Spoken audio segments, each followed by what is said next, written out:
So June 30, special session, 9 a.m. All right, thanks, Jake. All right, it's 9 o'clock, and we will call this special session of the Board of Supervisors to order. As soon as Jake is back around, he gets here quick. So, Jake, roll call. Mark Ramey. Here. Steve McCombs. Here. And Keisha Johnner is absent. Is absent. Yes, very good. Motion, or I entertain a motion to approve today's agenda. Move we approve today's agenda. And I will second that. McCombs. Aye. Ramey. Aye. Good.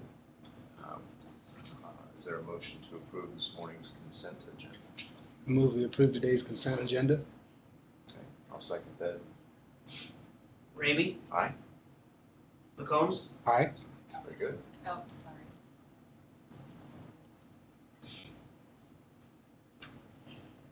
Are we on, Lisa? Okay.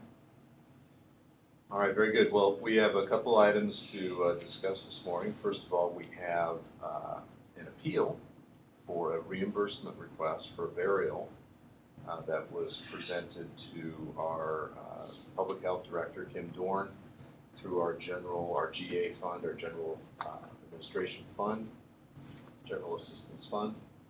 So we have a family here this morning wanting to appeal Kim's decision to deny relief for their request. So folks, for the record, if you could identify yourselves and let us know where you're from. My name is Annette Meisel Parks, and we're from Pleasant Hill, Iowa. Okay. This is my great niece, Raina Cruz Campos, All right. and my husband, Anthony Parks. Very good. Well, welcome this morning. Maybe if you want to kind of just give us your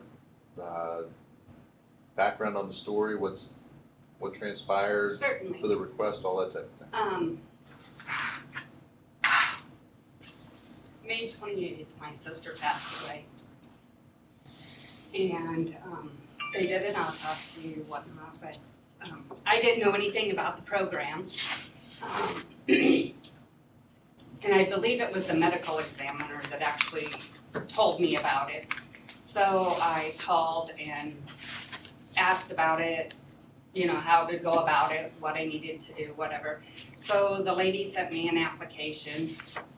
I explained to her the day that she passed away and everything. And so she sent me an application. The application came, and I still wasn't 100% positive what I needed to do, if the information was supposed to be my information or if it was supposed to be my sister's information.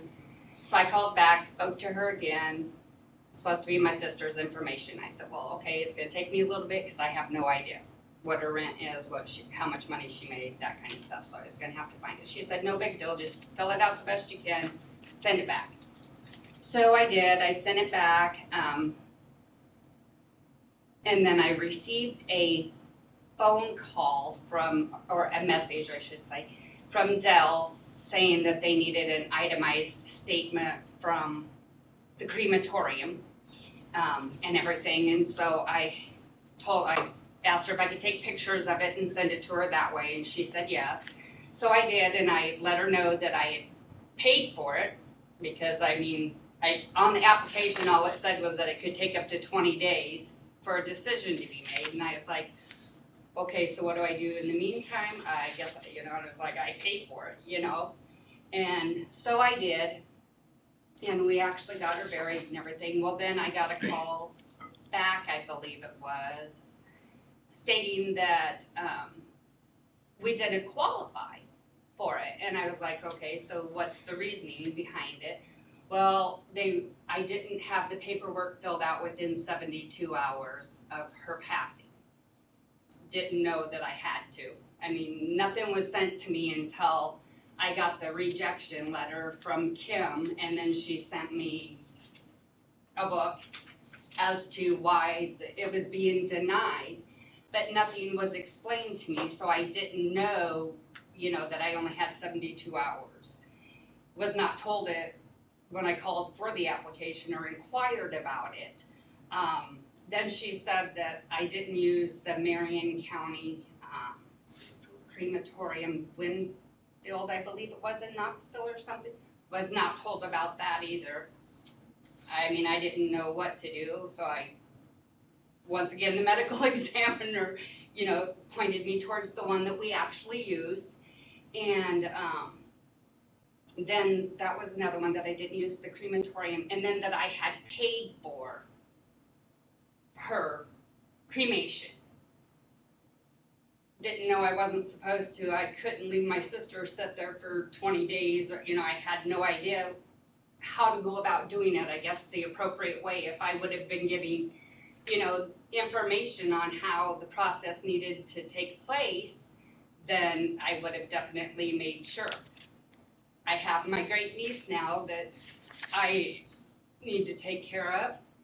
And I had to put this on my charge card to pay for it.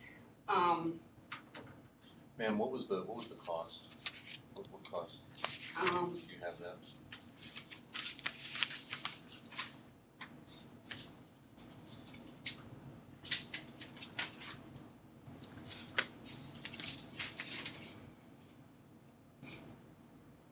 $1,286.10. There's If I had the means to do this, the money to do it, I wouldn't be asking for help. But I don't. I'm retired. I get $400 a month. My husband's a disabled veteran. So we get that. And then, now we have a beautiful little girl that he gets to raise. And she's my top priority, and so taking that money and having to put it on my credit card, pay interest and everything, is going to be a hardship on us. I'm assuming, ma'am, that you didn't find out about this program till after the fact? Correct. And like I said, I believe it was the medical examiner that actually told me about it and, told me where to call and that kind of thing. A Marion County medical examiner? No, it was Ankeny. Oh, They're in okay. Ankeny. Yeah, Okay. that's where they took her to do the autopsy. And at the time that she passed away, I was actually in Texas because my little brother had passed away. So when I got the the news and everything, I came back. And I didn't know what to do, where to begin, how to even.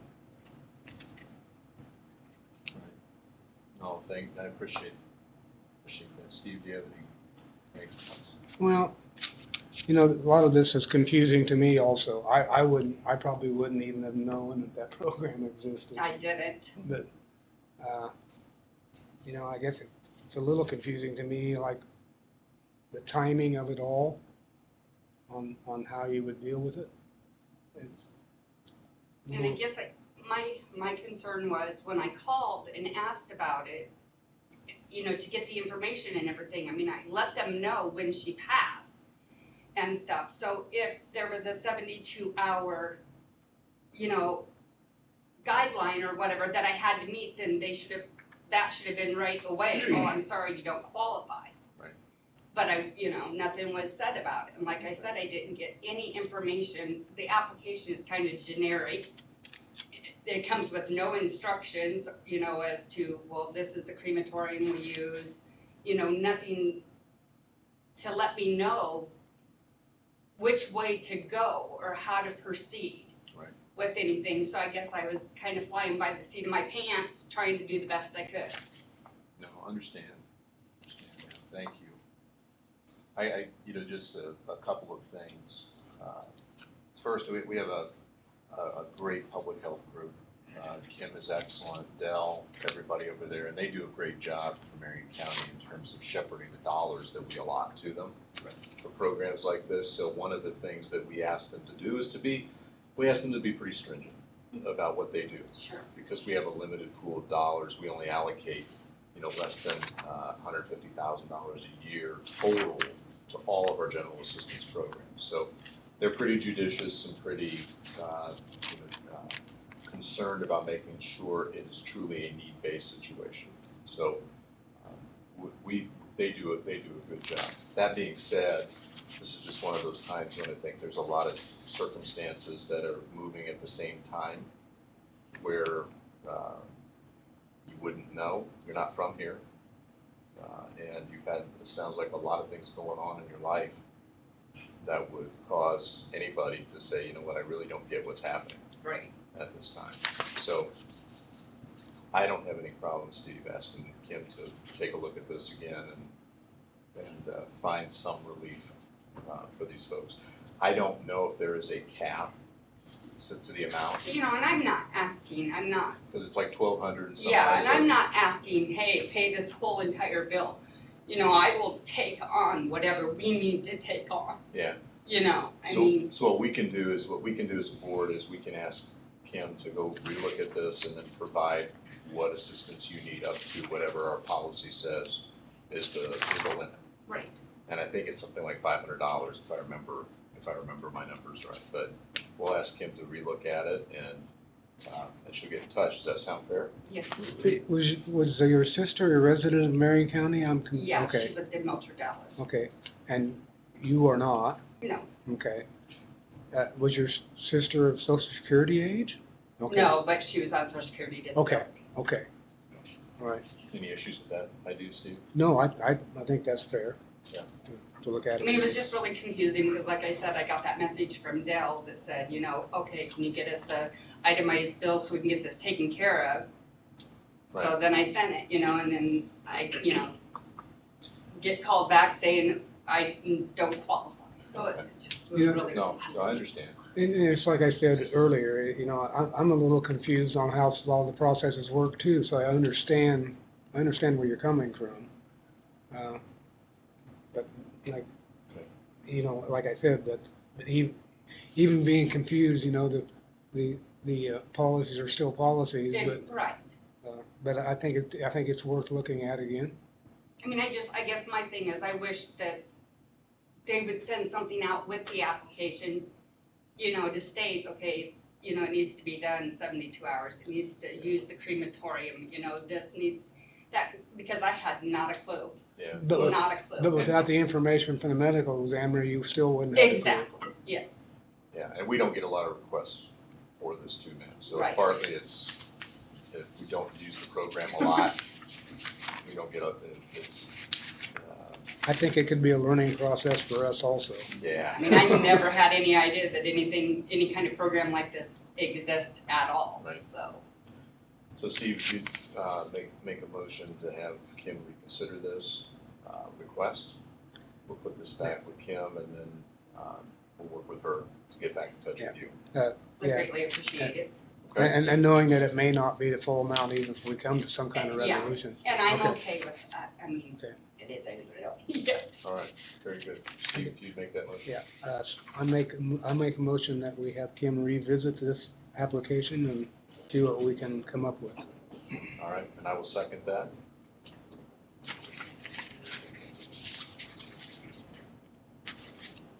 McCombs, Aye. Ramey, Aye. Very good. Folks, thanks for coming in. We sure appreciate it. Sorry for your Thank you. loss. Thank you. And Kim will be in touch. Thank you very much. Great.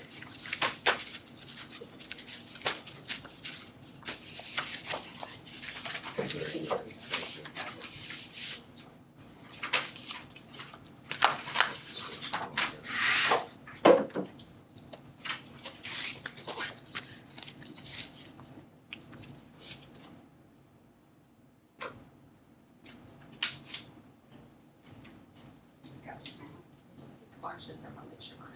Thank you. Thank you. Find your way back.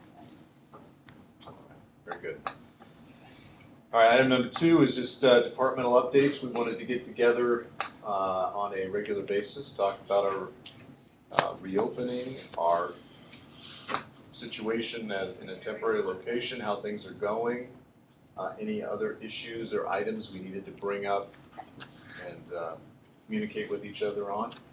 So do you have any updates on the reopening? I always lead off with Michaela.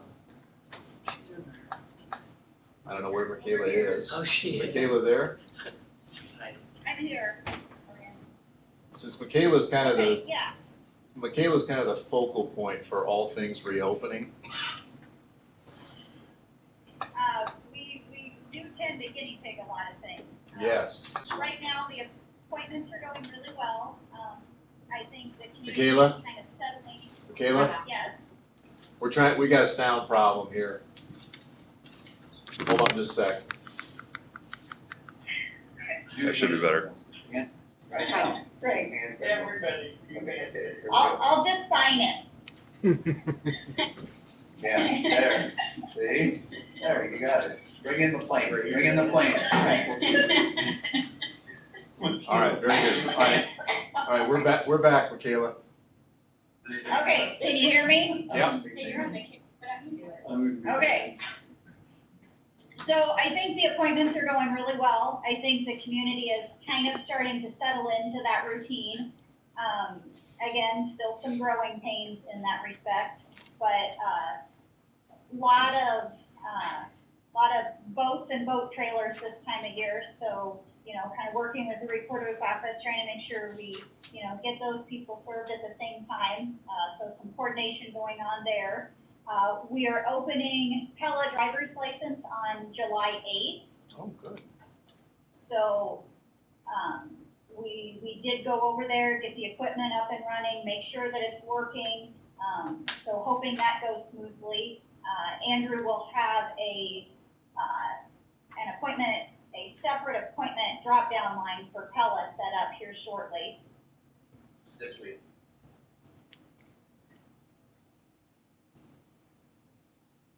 Are you there? I am. Okay. I can't tell if I lost you.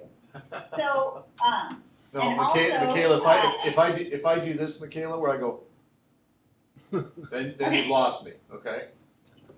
okay, do that. That's my cue. All right. So, so other than that, not a lot new there, just kind of holding steady. Today is the last day of the month for us, obviously, the last day of the fiscal year, so a lot of work for Kristen and I, and some coordination with Jake to get the new fiscal year launched. A lot of time this month will be spent, you know, closing out last year, getting ready to open the next year, getting everything certified, loaded, and ready to launch tax statements the beginning of August, assuming all of that is on time. I'd like to give an update where we are with tax collections right now. Okay. We have collected 99.35% of last year's taxes. Currently, we have outstanding $310,268. That's not bad. That's less than we would normally have when we go to tax sale. The courtesy notices we sent out a couple weeks ago, I felt like we got a really good response. We caught a lot of those folks that had just forgotten or were not aware that, you know, they had taxes due on a parcel they had maybe recently acquired. So I'm happy with that. At this time, we do not know in the treasurer's offices what the status of the tax sale is. The treasurer's affiliate has gone to the attorney general's office and requested an opinion on whether or not we will have a tax sale this year, or whether that will be up to each individual county as to whether we hold a tax sale or not. Okay. Very good. Michaela, don't we normally run about, didn't you say like 98% collected, something like that? I would like to be 98, 99% before we go to tax sale. So Okay. as of right now, we're above that with this latest extension. I'm hoping, you know, we still have taxes trickling in every day, so I'm hoping that we will get that amount down even farther before the next expiration of the governor's proclamation, which we have been told in the treasurer's office not to expect an additional extension, at least for our piece of it. So, you know, where we are at that time, I think will kind of determine whether it's advantageous to us and to our residents to have a tax sale or not. Good. So considering the, where you're at from in terms of total collected, any thoughts on process changes as a result of this? That seems like a pretty good result. Our taxpayers really responding to the reminders and such. Anything from your standpoint, much like our appointment system, do you see any process changes once we get back to somewhat normal, a normal situation? Well, you know, my ideal hope is that folks have gotten used to paying online, to, you know, utilizing the mail system. And again, one thing I would really like to have when we go back to the courthouse is that drop box. We have a lot of folks that utilize that after hours, and that's really helpful for us as well. Okay. Well, I think that can That's be. kind of a meet in the middle. They're able to come up, see it deposited essentially into our office, and yet we're able to process that more at our leisure rather than, you know, stopping the middle of another transaction to go take that, you know, tax receipt and, you know, go sit back down. All right, well, I'm looking at Chris right now, and you will have a drop box. Excellent.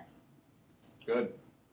And probably, Michaela, as we work on a new website and ways to continue just to make sure the public knows about paying online, et cetera, we want to continue to keep that front of mind for everybody, right? Okay.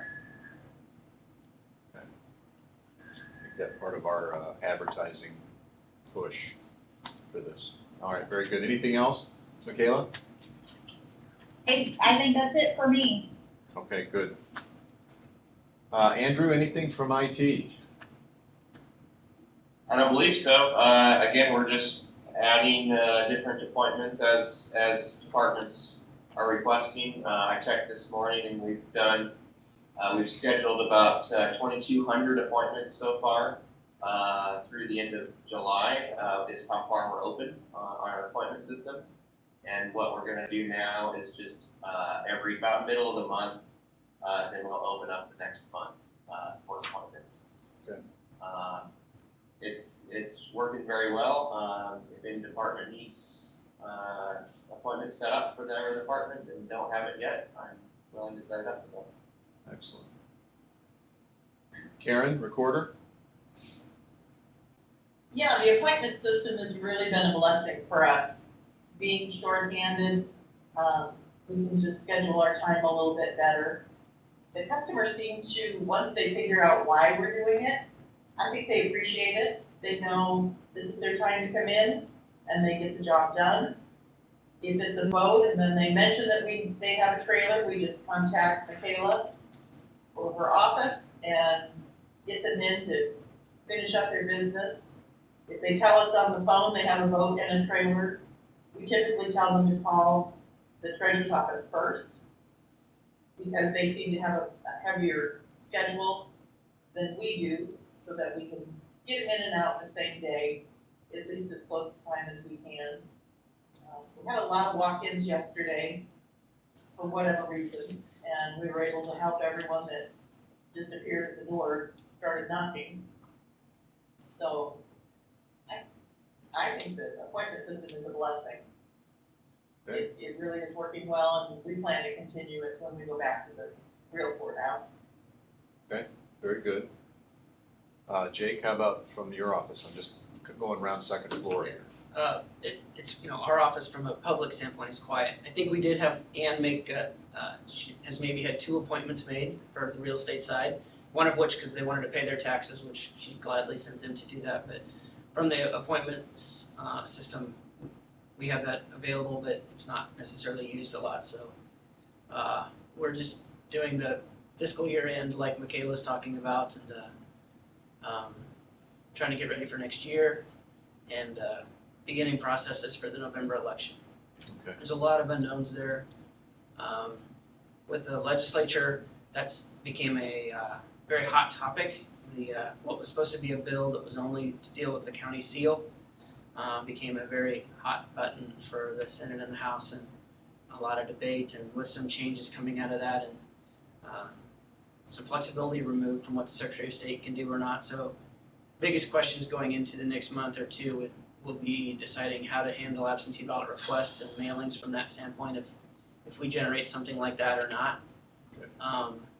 And also the number of polling sites we're gonna have, and it's all just trying to monitor where we're gonna be at with COVID, the pandemic, and being able to administer this election that is gonna be extremely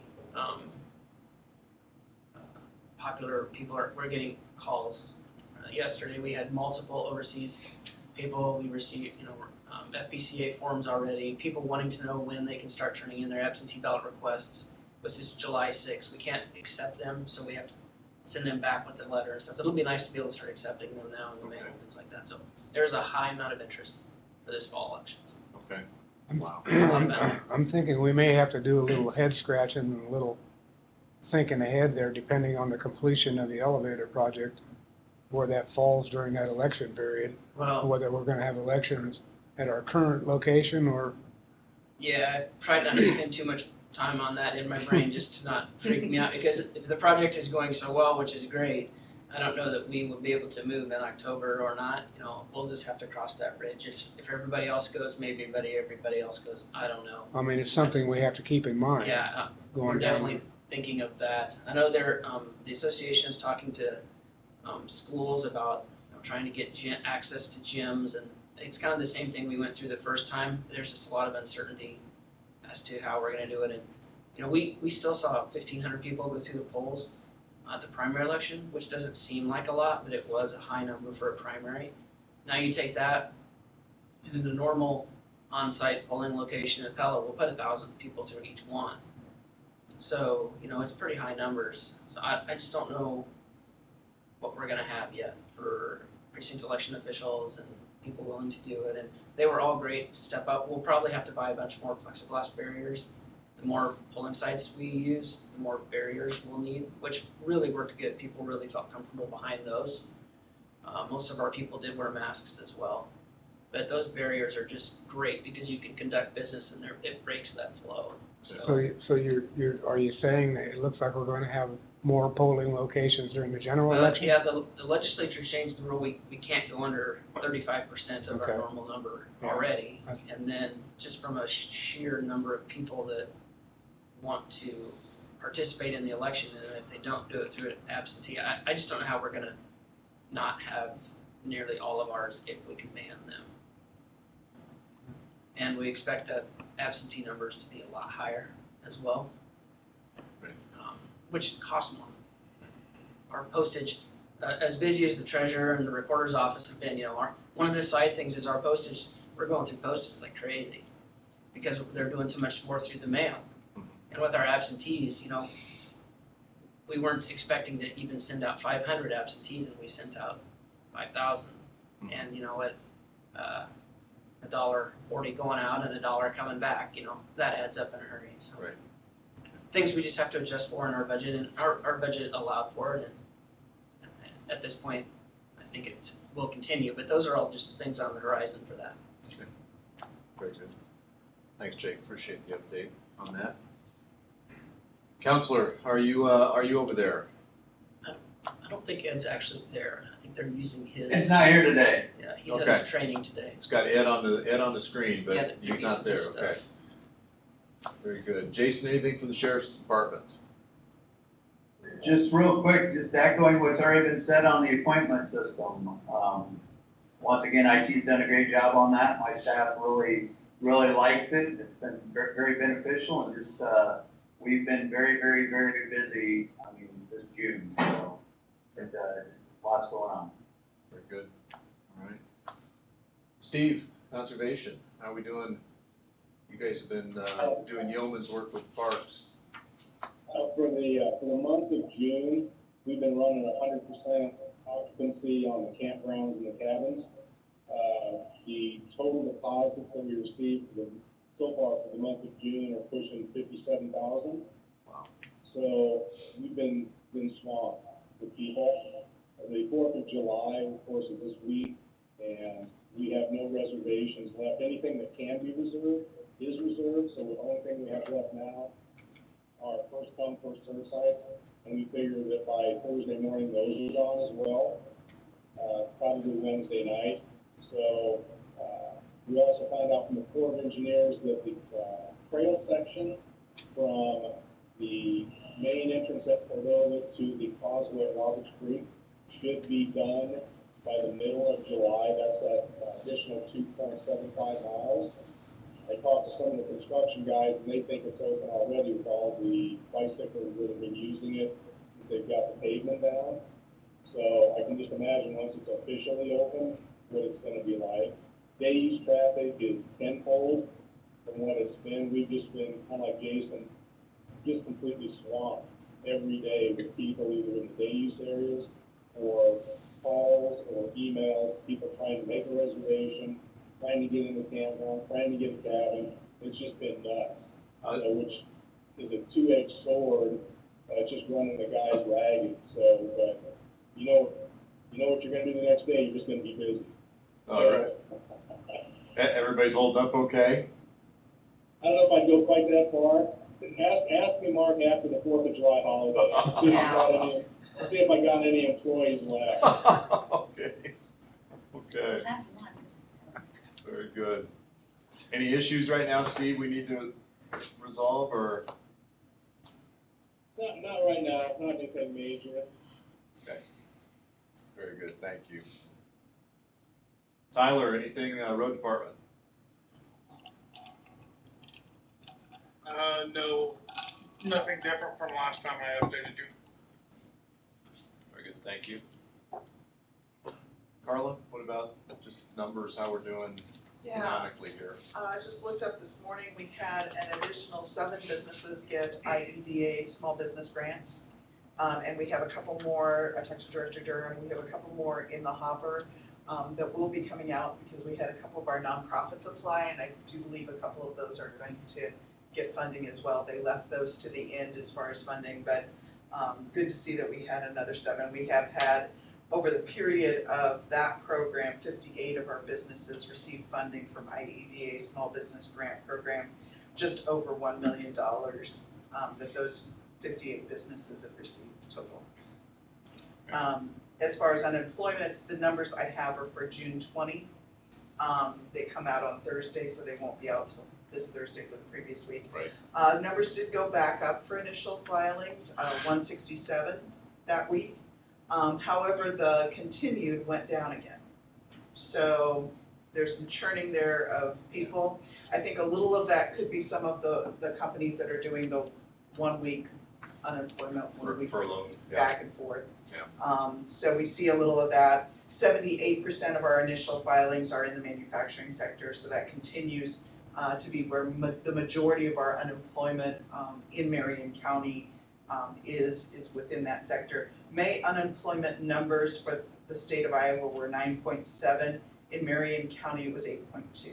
So that's traditionally about how we normally fall. We're usually at least 1% below what the state average is. So as far as the gap, that's pretty normal. The number obviously is way higher.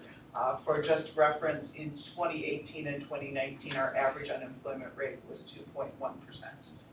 So we're still way above where we've been historically for the last several years. But we are starting to see things kind of level off a little bit. So we'll see if we can have that next bump down. But, you know, we're staying right at that between 100 and 150 seems like that's where we've been as far as initial filings. We've kind of been consistent there. So, you know, we saw a big bump when everything opened up. A lot of people went back to work.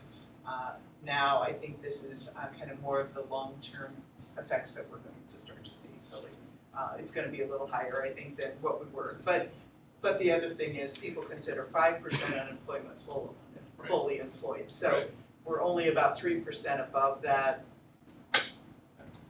Better than what it could have been. Right. Yes.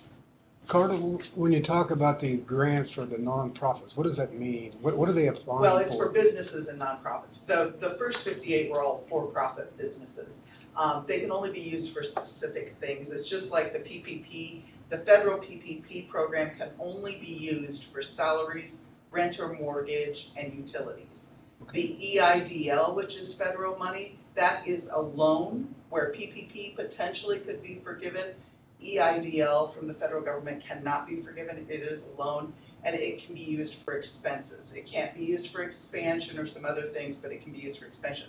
This is the state's program. They took part of the state funding and part of the CARES Act funding to give out to businesses, and it was meant to be that gap funding from when the crisis hit to when they could get PPP money potentially. So they're not making a distinction between a profit and not. They were, yes. Okay. When all the applications came in, they were actually put into several buckets. So restaurants kind of went in a bucket, bars went in a bucket, you know, dental offices. So they separated them out They separated them out. There were several of them. Then they also had to go through the PPP kind of filter to see if they applied for that, making sure that they'd applied. So that's why it's taken them so long, because this grant was due, I think, the end of March. And so folks are just now getting funding, some of them, but they're trying to do their due diligence. And like I said, the majority of this 58 are those are all for-profit businesses. And, but I think the one that Debbie had told me today that we had been inquiring about, because they had inquired to us and we checked for them, Pella Historical, I believe, will receive some funding. Of course, there you have a unique situation as a nonprofit with the tulip time cancellation, a little bit different than the standard nonprofit as far as just they had the whole event that was canceled. That is a lot of their funding for their organization. So I believe they will be getting funding. So, but we did check. I contacted each of the chambers and CBBs and asked them if they had heard of businesses that had not heard word, and so that's where we followed up with those, and that's why some of these came through. It's just because Director Durham had asked me to find out if there was any restaurants and bars that had not received funding, because she wanted to make sure that those specifically got funding. So we did kind of that follow-up and created that loop. So. Okay, thank you. But those are the three primary programs that businesses are using right now. Thank you. And she did just appoint a recovery task force. Marion County has 2 of our business leaders on that recovery task force. Mary from Vermeer and Megan from Peachtree are serving on that. I'll be serving on one of the subgroups, got asked to serve on one of the economic development subgroups. So that process is kind of starting now. Okay. Good, thank you. All right. HR, Lisa? Actually, it's more work comp side of HR. Okay. We got our information on our renewal, and we got our mod rate. Our premium is going to go up about 10%. Yes, our mod rate is still the same. It's still 0.85. Or we still are receiving the good experience bonus, which is 0.82. What we did not get this year that we got last year was the discretionary bonus savings of 0.9. So the 10% that it's going up is the savings that we had with the discretionary discount. So when Jeff and I looked at it, the year that dropped off was a really good year, and the year that came on was a really good year. Not quite as great, but so it's kind of a wash, you know, because we always do the 3-year comparison. Right. Estimated premium right now from last year was $98,000, and estimated for this coming year will be $109,000. Still a significant decrease, probably half of what it was when Jeff and I started taking over the safety committee. We were around $220,000 a year. So still a good year. So we certainly haven't hurt ourselves. No. We continue to do good things. People are reporting when they should report. They're taking the action that they should take. The department heads are doing a phenomenal job of getting those hurt employees to at least call in. So it's a great team effort by everybody, by all departments. Good. Thank everybody. Yeah. So good news. It is good. It is good. That's fantastic, guys. Thank you. Good. Chris, anything facilities? Nothing pressing. Courthouse project is going outstanding. We are running into more and more little things. Nothing major structural, and that was the biggest bullet we dodged. A lot of little things, a lot of having to change entrances to, fire sprinkler system, water coming in, just a lot of little stuff. We're getting through all that. Go back to what Jay was talking about, I'm still not anticipating us moving back in until sometime in November. I think now's the time, as we're identifying smaller issues or things that we want to update while everybody's out of the building. I think we're going to continue to have things like that roll through the next 3 to 4 months. So I say we take the time to get it done right before we move back in, because this is our one opportunity, hopefully for the next 70 years, before we have to go through all this again. Assuming and I know we are, but I just gotta say, I'm assuming that we are talking to everybody about the workflow, what it's going to look like. I mean, how it affects each individual department. As far as moving back in? Yeah. We haven't even started the move back in discussions. Okay. Nope. Okay.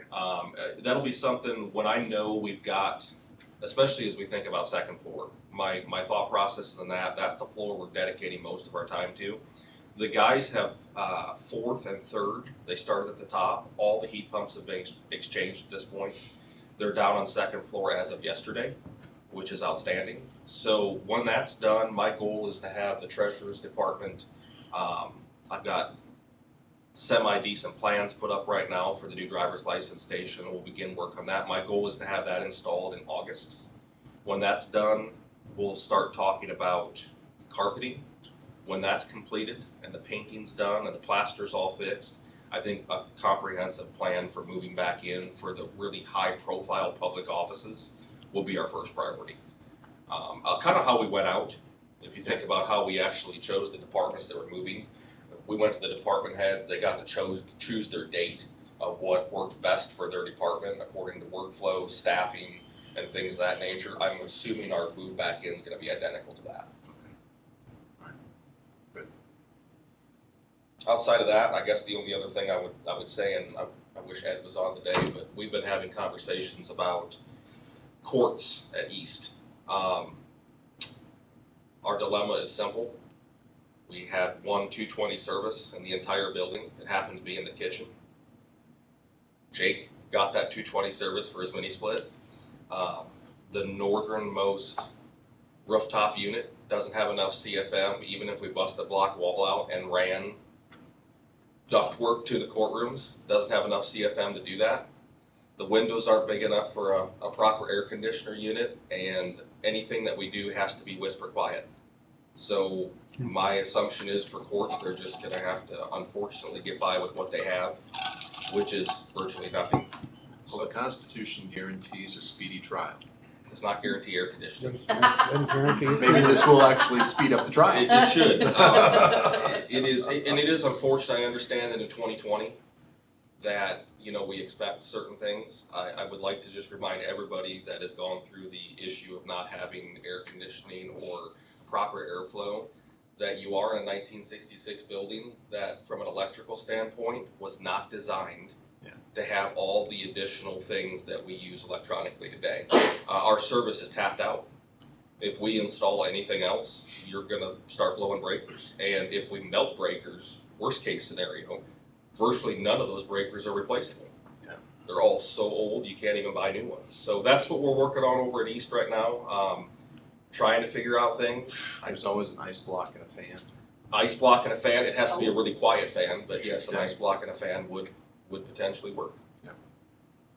Now, we'll do what you can, but we're not gonna put a lot of money into a temporary courtroom. We're just not going to. Agreed. Very good. Anything else? Any updates from anybody else?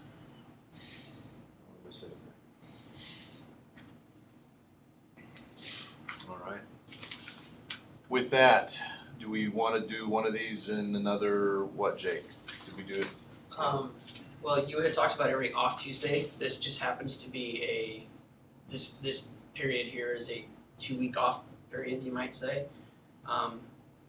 So there would be another one of these next week, Tuesday, July, whatever that would be, 7? July 7th. 7? if you would want, and I believe that there was something Yes, to be scheduled that day, but I can't remember what it was. Do we need to have something? GIS presentation. Oh, yes, okay. We're not. There was a 2-week stretch here, So so let's, we so, had this thing today. okay, so let's set the next one for the 7th, Yes. 9 o'clock. Okay, same time. If you have updates, great. If you don't, that's okay. But I think we've got some other business to take care of as well during that time period, which will be on the agenda. All right. With that, I will entertain a motion to adjourn. I move we adjourn. Second. Ramey, Aye. McCombs. Aye. We are adjourned. Thank you.